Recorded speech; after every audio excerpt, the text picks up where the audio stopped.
Sir. हाँ sir, यहाँ पे जितनी मीडिया आई थी उनकी फुटेज, यहाँ पे जितने सीसीटीवी कैमरास लगे हैं उनका फुटेज, और ये कैमरा फोन सर, ये इसकी भी फुटेज मैंने निकाल दी और रेडी कर दी। एक एक करके प्ले करो।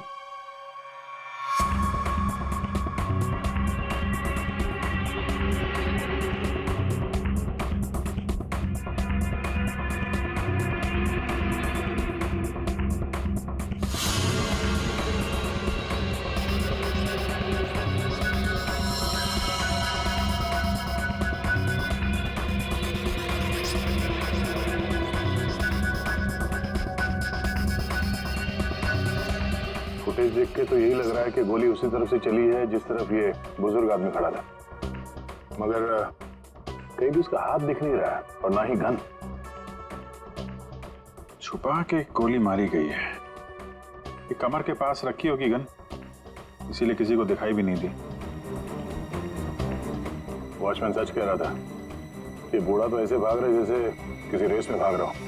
पंकज, क्या देखना इसका कोई क्लियर शॉट मिले, क्लोजअप वगैरह का? सर, माना कि उस बुजुर्ग आदमी ने इस लड़की पे गोली चलाई, पर यह कैसे पॉसिबल है कि इतनी टाइट सिक्योरिटी और ये मेटल डिटेक्टर्स के होते हुए वो गन लेके अंदर आया और वो पकड़ा नहीं गया? सर, इस मॉल की सिक्योरिटी बहुत ज़्यादा टाइट और मेटल डिटेक्टर से मैंने उसे पास करवाया था। सर, उसके हाथ में वॉकर के अलावा ऐसा कुछ नहीं था जिसपे हम संदेह करें।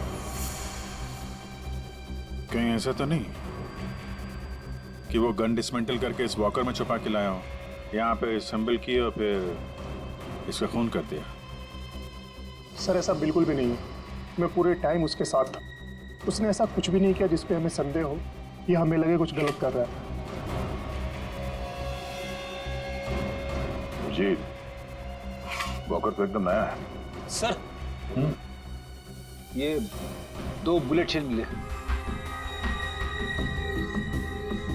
अजीब सी बुलेट है तो किसी बड़ी राइफल की।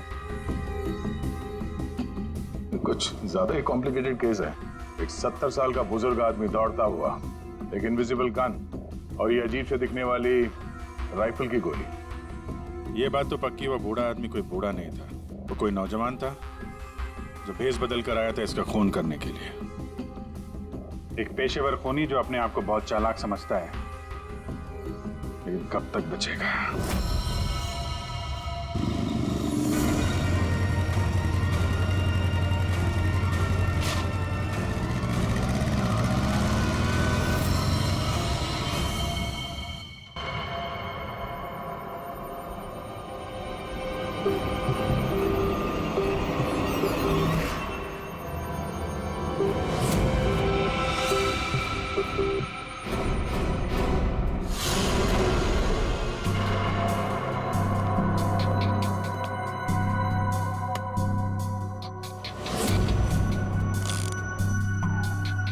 कमाल है, मेरे तो कुछ समझ में ही नहीं आ रहा है। सर, मेरे भी। आखिर क्या कारण हो सकता है? काफी कंफ्यूजिंग है ना? वही तो मैं भी कह रहा हूँ तारिका, बहुत कंफ्यूजिंग है। क्या क्या कंफ्यूजिंग है साल के? बॉस, ये अभिजीत बिल्कुल सही कह रहा है।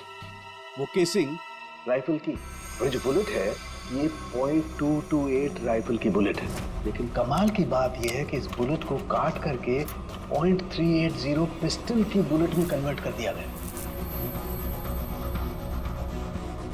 मगर उसे फायदा क्या? अगर उसे .380 बुलेट चाहिए थी तो वो कहीं से भी ले सकता था। इतनी मेहनत करने की क्या जरूरत है? वही तो हम कह रहे हैं दया, इसीलिए तो बहुत कंफ्यूजिंग है। और सिर्फ इतना ही नहीं, हमें उन शेल्स में से केबीएस के कुछ मैटर्स भी मिले हैं। अब ये केबीएस क्या है? कैट्रेलोन नाइट्राइल बुटाडीन स्ट्राइन। ये एक ऑयल बेस, तेल के ऊपर बेस किया हुआ प्लास्टिक होता है, बहुत ही मजबूत होता है, तो जो हमारी रोजमर्रा की जिंदगी में जो प्लास्टिक की चीजें इस्तेमाल होती है उसमें काम आता है। समझ में नहीं आ रहा है कि ये केबीएस मैटर बुलेट के शेल के अंदर कैसे? कहीं ऐसा तो नहीं कि ये बुलेट थी उस केबीएस मैटर के बॉक्स में रखी गई थी जिसकी वजह से वो उसके अंदर आ गए? ये भी हो सकता है बॉस। क्या मुझे कुछ टेस्ट और करने पड़ेंगे? जल्दी कर सारण के, तब तक हम उन लोगों से मिलते जिन्हें कायरा से नफरत थी। हाँ, आई हेटेड कायरा। उसकी ब्यूटी की वजह से नहीं, बिकॉज उसकी हरकतें, इतनी घटिया थी वो, इतना एटीट्यूड था उसमें, मुझे वो बिल्कुल भी पसंद नहीं थी। मेरी फिल्म आधी रेडी हो चुकी थी, लाखों का इन्वेस्टमेंट लग चुका था, और ये कायरा बीच में फिल्म छोड़ के चली गई। आप तो जानते हैं सर, फिल्मों में करोड़ों का इन्वेस्टमेंट होता है। कायरा की फिल्म छोड़ने के बाद में मुझे दूसरी हीरोइन भी नहीं मिली। मैं तो रोड पे आ गया सर। कैसे ना हिट करूं उसे सर मैं, बर्बाद करके रख दिया उसने मुझे। पूरे इंडस्ट्री में मेरी इमेज खराब करके रख दी है। हर तरफ ये अफवाह फैला दिया है कि मैं उससे प्यार करता हूँ। मेरी वाइफ मुझे छोड़कर चली गई। मेरा बस चलता तो मैं अपने हाथों से कायरा का गला दबा देता। अरे बीच काम में उसने अचानक से अपनी पेमेंट बढ़ा दी और फिर मुझे ब्लैकमेल करने लगी। वो हमारी कुछ पर्सनल फोटोज थी उसके पास में, जो मीडिया में देने की धमकी देती थी मुझे। सर मैंने अपनी माँ की कसम खाई थी कि मैं कायरा के साथ कभी काम नहीं करूंगा। उसने मुझसे प्रॉमिस किया था कि वो मेरे साथ एक इंटरनेशनल शो करेगी। एज पर द कॉन्ट्रैक्ट उसने कोई भी प्रॉमिस अपने पूरे नहीं किए। हैवी इन्वेस्टमेंट मेरा हुआ सर, बर्बाद करके रख दिया उसने मुझे। मैम आप ये बताइए कि आज सुबह 11:30 बजे कहाँ थे आप? ओह माय गॉड, आप लोग ये सोच रहे हैं कि कायरा को मैंने मारा है? Madam stop over reacting. You think I'm a killer, right? Ma'am ये हमारा काम है, हम जो सवाल आपसे पूछ रहे हैं उसका जवाब आपको देना होगा। देखिए मुझे सर, कितनी सुंदर और नाजुक हूँ मैं। आपको लगता है मैं किसी की जान ले सकती हूँ?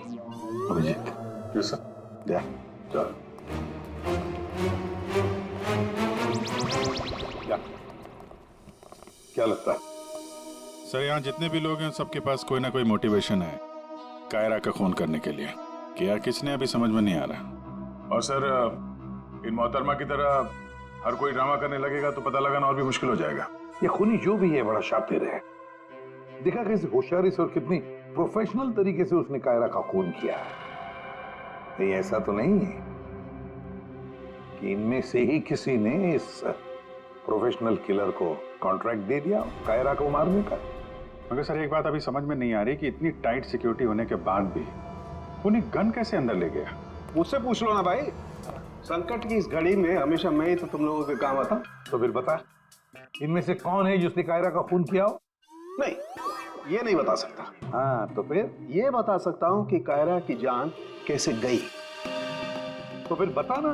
कायरा के मर्डर में जिस गन का इस्तेमाल हुआ था वो असली गन नहीं थी, वो घोस्ट गन थी। अरे मगर ये घोस्ट गन क्या होती है? घोस्ट गन क्या? बस मैंने सोचा कि जब बुलेट अपने आप बनाई जा सकती है तो गन क्यों नहीं बनाई जा सकती? यार अपने हाथों से बनाई जाती तो फिर भी वो मेटल डिटेक्टर में पकड़ी तो जाती ना। सर अगर ये गन मेटल की ना हो, किसी और चीज से बनी हो तो? तारिका, गन तो मेटल की बनती है, और चलो मान लिया किसी दूसरी चीज से बनाई, तो वो गन जब बुलेट फायर होगी तो वो पिघलेगी नहीं। KBS plastic. KBS? वो जिसके ट्रेसेस आपको शेल पे मिले थे? वही मैंने इस KBS प्लास्टिक के बारे में रिसर्च की तो पता चला कि इस KBS प्लास्टिक के फिलामेंट्स बनाए जाते हैं, वैसे जो पिघलते नहीं है, और ये 3D ऑब्जेक्ट बनाने में इस्तेमाल किया जा सकता है।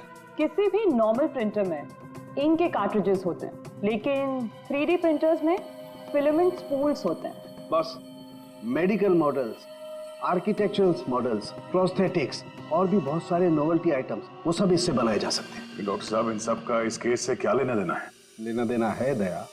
आओ बॉस, मैं तुम्हें दिखाता हूँ। ये देखो, इससे सब समझ में आएगा।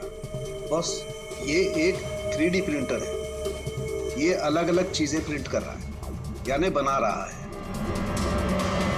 तो सारंग के तेरे कहने के मुताबिक खुनी ने इस टेक्नोलॉजी का इस्तेमाल किया। हाँ बॉस, गन का एक एक पार्ट पहले 3D प्रिंट किया गया और फिर सारे प्रिंट्स को एक साथ जोड़ दिया। और इसलिए इन गन्स को घोस्ट गन्स कहते हैं, क्योंकि किसी भी मेटल डिटेक्टर में ये डिटेक्ट नहीं होते। अरे लेकिन वो जो बुलेट थी वो तो मेटल की थी ना। एक मिनट,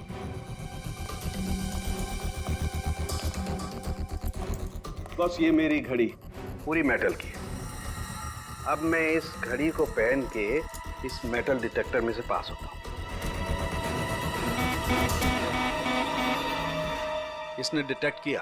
अब इसी घड़ी को हम KBS प्लास्टिक के बॉक्स में रखकर पास करते हैं। ये KBS प्लास्टिक के बॉक्स में ये घड़ी गई अंदर और हम इस मेटल डिटेक्टर से इसको लेके जाते हैं। और इसने डिटेक्ट नहीं किया। तो बॉस, इतनी बड़ी मेटल की घड़ी को जब इसने डिटेक्ट नहीं किया तो बुलेट तो इससे ज्यादा छोटी है, आसानी से गुजर सकती है। यार मगर उसने ये बुलेट खुद क्यों बनाई? अरे बॉस, हम जानते हैं ना, एक राइफल की बुलेट की केसिंग ज्यादा बड़ी होती है बजाय पिस्टल की बुलेट की केसिंग, और ये आसानी से सारा गन पाउडर एब्जॉर्ब कर सकती है। इसीलिए प्लास्टिक की गन को कोई नुकसान नहीं पहुंचता, ताकि एक से ज्यादा फायर किया जा सके। बिल्कुल। तो फिर पता लगाते हैं ये 3D प्रिंटर्स किन किन लोगों के पास। ये थोड़ा मुश्किल काम है। क्यों?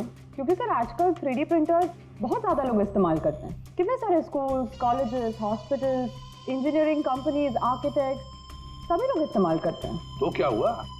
केबीएस फिलामेंट तो है, उससे पता लगाएंगे। ये रास्ता एकदम सही है, क्योंकि सिर्फ दो ही तरीके के फिलामेंट होते हैं, एक केबीएस और दूसरा बीएलए। बीएलए मतलब ब्लेंडेड, और बीएलए बहुत आसानी से तोड़ा मरोड़ा जा सकता है, और ये बीएलए बहुत ही इजीली मार्केट में अवेलेबल भी है, जबकि केबीएस इतनी आसानी से उपलब्ध नहीं हो सकता है। बस, तो फिर हम वो पता लगाएंगे कि कौन कौन लोग हैं जिनके पास वो 3D प्रिंटर है जिसमें केबीएस फिलामेंट इस्तेमाल होता है।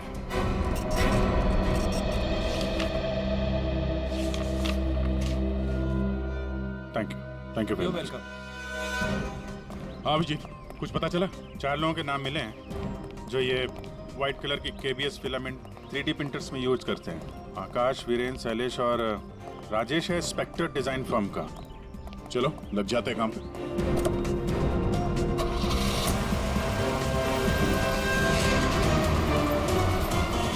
ये जो आप फिलामेंट यूज करते हैं वो किस किस प्रोडक्ट में करते हैं?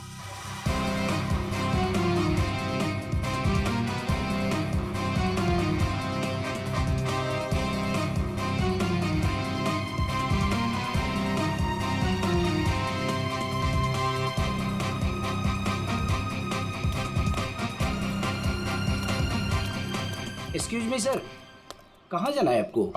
यहाँ पे एक ऑफिस है स्पेक्टर डिजाइन फर्म, वहाँ जाना है। नहीं सर, इस नाम का यहाँ कुछ भी नहीं है। क्या? लगता है आप गलत एड्रेस पे आ गए। यार एड्रेस तो बिल्कुल सही है, यहाँ पे 405 नंबर फ्लैट में है वो ऑफिस। नहीं सर, यहाँ कोई डिजाइन फर्म नहीं है और इस बिल्डिंग में कोई ऑफिस भी नहीं खोल सकता। अगर गलती से किसी ने ऑफिस खोल भी दिया तो सोसाइटी उस पर फाइन लगा देगी। यहाँ से किसी भी बिजनेस का कोई वर्क का परमिशन नहीं है सर। तो ये 405 नंबर फ्लैट में रहता कौन है मालूम है? हाँ सर, 405 में एक लड़का रहता है, आनंद नाम है उसका। आनंद? हाँ, यहाँ का किराएदार है। सर आप ऐसे नहीं जा सकते, रजिस्टर में एंट्री तो कर दीजिए आप। सर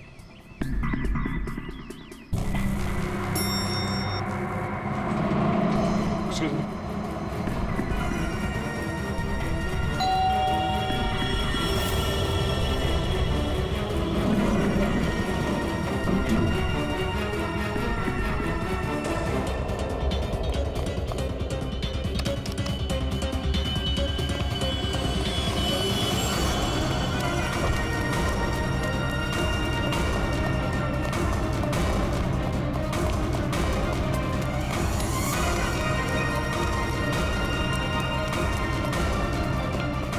वो लड़का कहाँ गया? आनंद?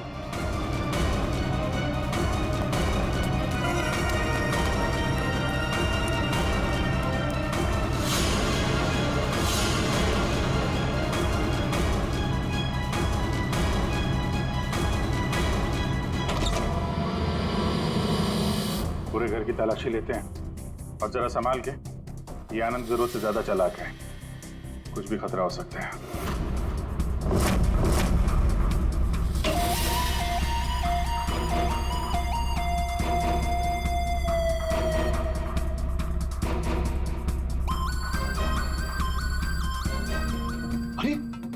सर जरा अंदर आइए, हमें कुछ मिला है।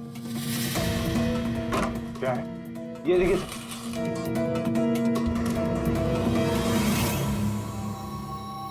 लाइट ऑन करना पंकज।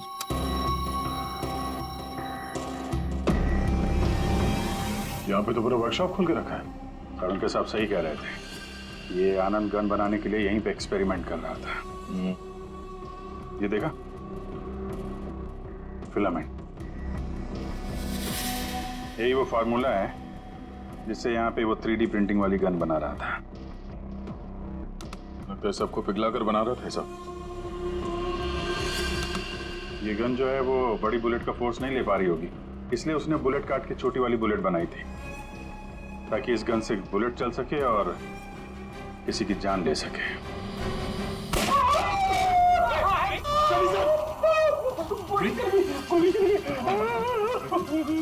ओके सर, इसे हॉस्पिटल ले जाओ जल्दी। रेडी, बस मत करो। ओके ले जाओ।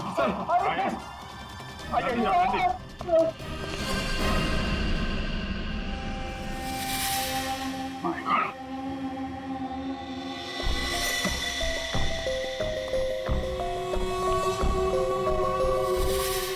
इसमें सारी इंफॉर्मेशन होगी उसकी। पासवर्ड प्रोटेक्टेड है। कोई ना कोई तरीका तो होगा खोलने का। ले चलते हैं।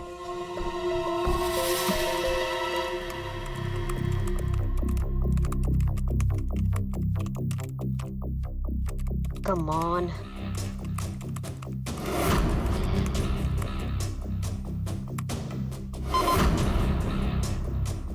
एक बार और ट्राई करती हूँ।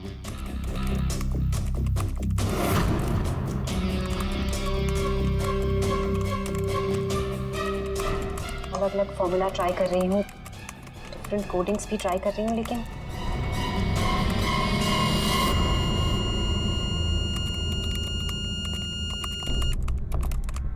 रितु, क्या ही है? क्या हुआ? I'm really sorry सर, आज पहली बार आपके सामने बहुत शर्मिंदगी महसूस हो रही है। चाहे कुछ भी हो, शर्मिंदा होने की जरूरत नहीं है। Just keep trying. सर मैंने सब कुछ ट्राई किया है, पूरी कोशिश की है इस फिंगरप्रिंट पासवर्ड को क्रैक करने की, अलग अलग formula, different types of coding भी यूज की है, लेकिन सब बेकार। सर हम इसके हार्ड ड्राइव निकाल कर दूसरे लैपटॉप में लगा के शायद एक्सेस कर पाए। नहीं, हम ऐसा नहीं कर सकते, क्योंकि जिसने ये फिंगरप्रिंट लॉक पासवर्ड बनाया है वो बहुत ही क्लेवर है। और अब हम अब क्या? सर हम 9 बार इनकरेक्ट पासवर्ड एंटर कर चुके हैं और ये पासवर्ड क्रैक नहीं कर पाए हैं। अगर एक और बार हमने इनकरेक्ट पासवर्ड डाला तो क्या? सर अगर 10वीं बार इनकरेक्ट पासवर्ड डाला तो इस लैपटॉप में स्टोर्ड सारी इंफॉर्मेशन, सारा डेटा डिलीट हो जाएगा ऑटोमेटिकली। मतलब एक और अटेम्प्ट और सारी मेहनत बेकार। I'm really sorry sir. नहीं होता है, हम लोगों के साथ भी होता है, लेकिन अभी भी हमारे पास एक आखिरी मौका है। जी, अब क्या करेंगे सर? तो अब इसे खोलने के लिए हमें वो खूनी चाहिए। खूनी की जरूरत नहीं है हमें, सिर्फ अंगूठा चाहिए। लेकिन सर अगर खूनी को नहीं पकड़ेंगे तो उसका अंगूठा कहां से लाएंगे? साड़ुंखे है ना हमारे पास। डॉक्टर साहब हम एग्जैक्टली कर क्या रहे हैं? कांटे से कांटा निकाल रहे दया। उस क्रिमिनल ने टेक्नोलॉजी का इस्तेमाल किया था ना ये सब करने के लिए। बॉस, हम भी उसके खिलाफ टेक्नोलॉजी का ही इस्तेमाल करेंगे। सबसे पहले हम इस प्रिंटर पर से उस खूनी के सारे उंगलियों के निशान लेंगे और उसे अपने सिस्टम में सेव करेंगे, और उसके बाद उसके अंगूठे का एक 3D प्रिंट निकालेंगे। जब वो प्रिंट तैयार हो जाएगा तो जो फिंगरप्रिंट्स हमारे सिस्टम में सेव हैं उसमें से अंगूठे का फिंगरप्रिंट लेकर के इस 3D प्रिंट वाले अंगूठे पर सेट कर देंगे।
ये बन गया अंगूठा। अब इस अंगूठे के थंब इंप्रेशन से उसका ये लैपटॉप अनलॉक करेंगे हम।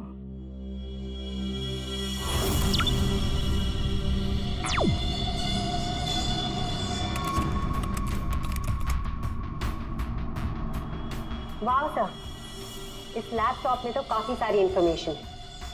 ये डार्क वेब से कनेक्टेड है। डार्क वेब, ये क्या होता है? ये टर्म पहले कभी सुना नहीं। जैसे क्रिमिनल्स के लिए अंडरवर्ल्ड एग्जिस्ट करता है, ठीक उसी तरह वेब और इंटरनेट के क्रिमिनल्स के लिए डार्क वेब होता है। काफी सारे साइबर क्राइम्स और अलग अलग तरह की क्रिमिनल एक्टिविटीज यहाँ होती है। वेब का अंडरवर्ल्ड, डार्क वेब। लेकिन ये इंटरनेट पर तो सब कोई भी कुछ भी एक्सेस कर सकता है। इस डार्क वेब में इन्वॉल्व क्रिमिनल्स ये पकड़े क्यों नहीं जाते? सर, आम लोग डार्क वेब को एक्सेस नहीं कर सकते। इसके लिए एक अलग तरह के सॉफ्टवेयर की जरूरत होती है। सर, उसकी हेल्प से जो भी लोग यहाँ एक्टिव हैं उन्हें एक्सेस किया जा सकता है। सर, यहाँ अलग अलग तरह के क्राइम होते हैं, जैसे ड्रग्स, प्रोस्टिट्यूशन, कॉन्ट्रैक्ट किलिंग, और वही लोग यहाँ पर होते हैं जो ट्रैक नहीं होना चाहते। ये मिस्टर आनंद क्या कर रहा है डार्क वेब में? सर, ये एक प्रोफेशनल कॉन्ट्रैक्ट किलर है। ये अपनी सर्विसेज बेच रहा था यहाँ पर। सर, ये देखिए, ये इसकी वेबसाइट है, घोस्ट असैसिन। अब जो लोग भी इसे हायर करना चाहते हैं वो पहले डार्क वेब को एक्सेस करेंगे, उसके बाद इसकी वेबसाइट में लॉगिन करेंगे, और जिसे भी वो मरवाना चाहते हैं या जो भी उनका टारगेट है उसकी सारी इंफॉर्मेशन, सारी डिटेल्स इसे प्रोवाइड करेंगे। उसके बाद कुछ एडवांस पेमेंट और बाकी का पेमेंट काम हो जाने के बाद। और इसको कायरा का मर्डर करने के लिए कॉन्ट्रैक्ट किसने दिया था? सर, मैं चेक करती हूँ। मौत का धंधा करने वालों को हम छोड़ेंगे नहीं। सर, ये कोई बिजनेसमैन है, मिस्टर मंगेश।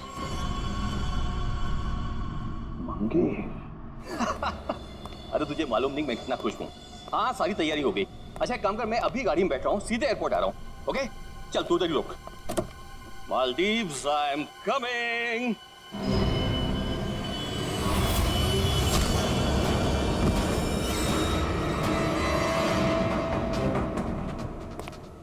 सॉरी मंगेश, तुम्हारी मालदीव्स की ट्रिप मैंने कैंसिल कर दी है।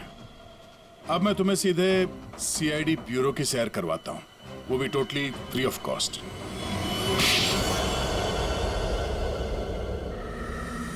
क्या करता मैं? बर्बाद हो गया था मैं।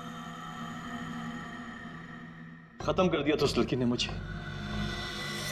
कायरा ने मुझे बर्बाद कर दिया। एक हैवी अमाउंट दिया था मैंने इसको इंटरनेशनल शो के लिए, और कॉन्ट्रैक्ट के हिसाब से इसने वादा किया था कि 3 घंटा स्टेज पे परफॉर्म करेगी। क्या किया? सिर्फ 1 घंटे परफॉर्म किया, बर्बाद कर दिया मेरे शो को इसने। तो अपना नुकसान पूरा करने के लिए तुमने जान नहीं ली उसको, और तुमने इस किलर को कांटेक्ट कैसे किया? मैंने उसका चेहरा नहीं देखा था। मेरे एक दोस्त ने मुझे रेफरेंस दिया था। ऑनलाइन मैंने उसको कांटेक्ट किया। जिसका खून कराना था उसकी पूरी डिटेल्स, पूरी इंफॉर्मेशन, फोटोग्राफ्स एक छोटे से वीडियो में बना के भेज दी। फिर उसने अपना काम कर दिया। तुम कभी मिले नहीं उससे? मैं इससे कभी नहीं मिला। सब कुछ ऑनलाइन हुआ। और उस असली खूनी को कैसे पकड़े सर? अभिजीत,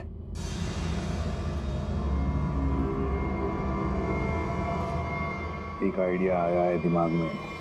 नमस्कार, इस वक्त की सबसे बड़ी खबर कायरा मर्डर केस से आ रही है।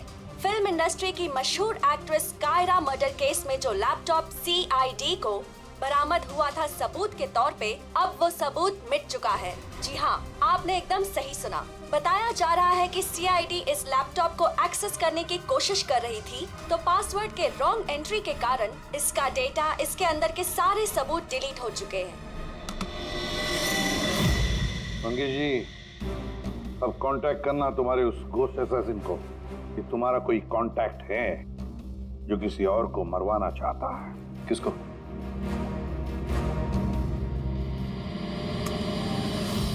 ये है। देखिए, मेरा नाम नरेंद्र है। मैं फिल्में बनाता हूँ। मैं फिल्म प्रोड्यूसर। मेरा एक पार्टनर है, जसविंदर नाम है उसका। वो पंजाब में है। मैं चाहता हूँ कि आप उसका खून कर दें। मुझे पता है आप ये काम कर सकते हैं। उसका आपकी जो भी फीसें मैं देने के लिए तैयार हूँ। जसविंदर का फोटो और उसके सारी डिटेल मैं आपको भेज ही रहा हूँ। अब इस वीडियो को भेज दो तुम्हारे उस गोश्त असैसिन को। सर ये जसविंदर कौन है? सर आप हम में से किसी को जसविंदर बनाना चाहते हैं? जसविंदर अभी आएगा, आता ही होगा। क्या बॉस, क्या बात है, क्यों बुलाया? अच्छा यार ऐसे मुस्कुरा के क्यों मार रहे हो? बता दो ना साफ साफ क्यों बुलाया है। देख साउंड, तुझे हमारे लिए जसविंदर बनना है। व्हाट? क्या मतलब क्या तुम्हारा? बताता हूँ। वो जो घोस्ट असैसिन है ना, कॉन्ट्रैक्ट किलर, हाँ। उसको पकड़ने के लिए एक प्लान बनाया है। उस प्लान में तुम उसका विक्टिम बनेगा। नहीं भाई, अरे भाई ये बात सुन ले पहले। उसका विक्टिम बनेगा। वो कॉन्ट्रैक्ट किलर तुझे मारने आएगा। अच्छा, मतलब वो मुझे मारने आएगा और तुम लोग मुझे बचा लोगे, और इस बीच में कहीं अरे कुछ नहीं होगा। क्या हम लोग मर गए? तुम पर तो मुझे बिल्कुल भी विश्वास नहीं। नहीं सॉरी टू से, बट यार नहीं यार, मुझे माफ कर दो यार प्लीज यार। मैं बोल रहा हूँ मैं अपनी लैब में ठीक हूँ ना, क्यों फंसा रहे हो यार तुम मुझे? नहीं, तू करेगा या नहीं करेगा?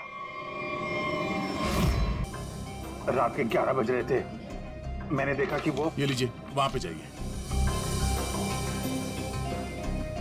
Hi guys, just give your attention here now. Famous Punjabi film producer Jaswinder ji हमारे बीच। और आपने तो कल के न्यूज़पेपर में पढ़ा ही होगा कि वो अपनी अगली पंजाबी फिल्म की कास्टिंग कर रहे हैं, जिसके लिए वो male female lead actors, villain और कैरेक्टर एक्टर्स की तलाश में। तो आप लोग अपनी स्क्रिप्ट रेडी कर लीजिए, वो आते ही होंगे। And let me tell you, he is a very very busy man. All the best. Thank you. अरे सर आ गए। सत श्री अकाल जी साਰਿਆਂ ਨੂੰ, सत श्री अकाल। रुको बेबी। सर देखो बेबी, पहले कैंडिडेट को 5 मिनट के बाद मेरे रूम के भेज लो। हाँ चलो जी, सत श्री अकाल। चलो मेरा तैयार है, मेरा तैयार है। सर बैठ जाइए, मैं बताता हूँ। सर 5 मिनट बैठ जाइए, आप लोग बैठ जाइए।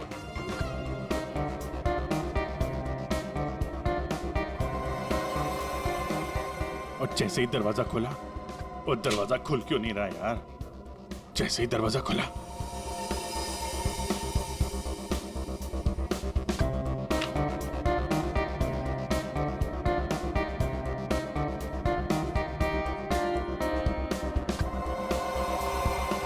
और हैंडसम किस कैरेक्टर के लिए आया? सर।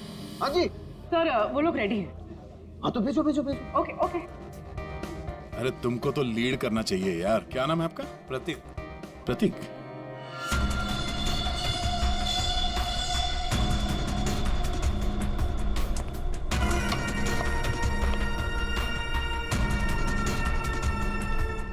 एक्सक्यूज मी, मैं भी ऑडिशन के लिए आया हूँ। आपका नाम क्या है? जी सुरेश।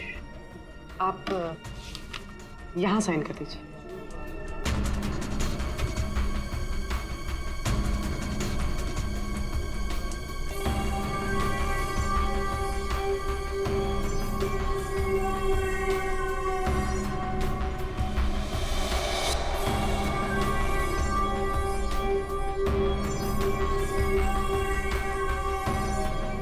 अंकिल ने फॉर्म भर दिया? हाँ।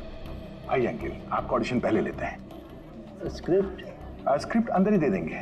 इनका नंबर लग गया। नहीं, वो हीरोइन के फादर का रोल है ना, उसके लिए परफेक्ट है, इसलिए। नहीं, मैं बहुत देर से खड़ा हुआ था इसके लिए। नहीं, आप तो हीरो मटेरियल है सर, आपका बाद में लेते हैं। आइए अंकिल। कोई प्रॉब्लम नहीं, कोई प्रॉब्लम नहीं।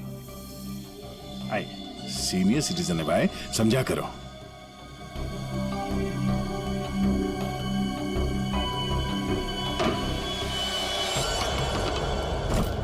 क्या है ये सब, क्या हो रहा है? कुछ नहीं, हम ये पता लगाना चाह रहे थे कि ये अपने हाथों में कौन सी क्रीम लगाते हैं आप। इस जवान त्वचा का राज क्या है? चेहरे से तो बूढ़े हो गए हो। लेकिन ये हाथ अभी भी जवान है। ये सब क्या है? कैसी बातें कर रहे हैं आप लोग? कौन है आप सब? देखो चाचा, हम लोग CID से हैं, समझे? CID? लेकिन मैंने तो कुछ नहीं किया है। ने क्या किया है और क्या नहीं, अभी पता चल जाएगा। क्या ये?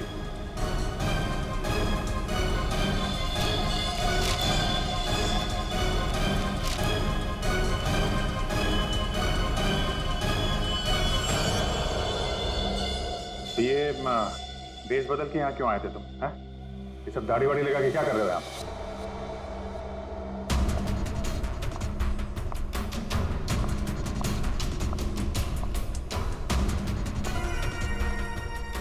आओ जी।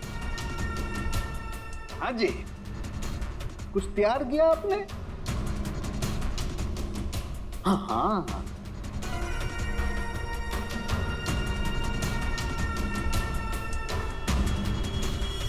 बहुत बढ़िया।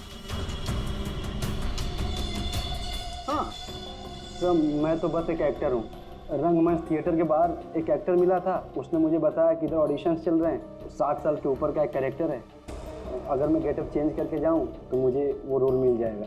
और उसने ये भी बताया कि प्रोड्यूसर साहब को मिठाई बहुत पसंद है, इसलिए मैं सबसे फेमस मिठाई वाले से ये मिठाई लेके आया।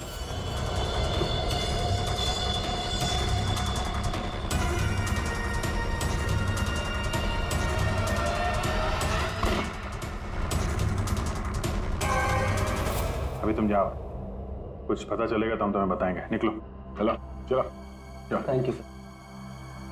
ये किलर हमारे साथ गेम खेल रहा है।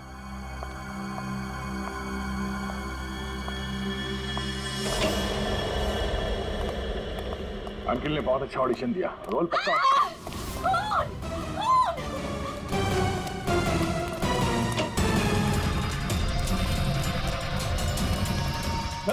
साड़ू के साहब, क्या हुआ? कैसे हुआ ये? सर मैं यहाँ पर जब आई तो ऑलरेडी लाश यहाँ पर पड़ी हुई थी। कोई था यहाँ पे? मेरे यहाँ आने से पहले एक साड़ी वाली बाहर गई थी। पूरी तरह ध्यान रखना।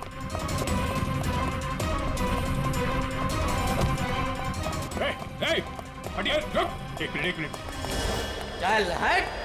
Excuse me. रुक।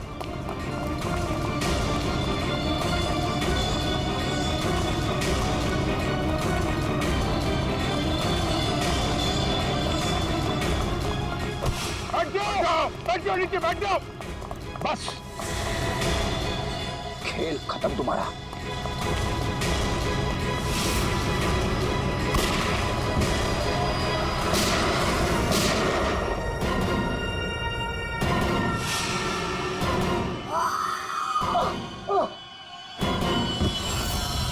बस, तेरा डार्क वेब का खेल खत्म।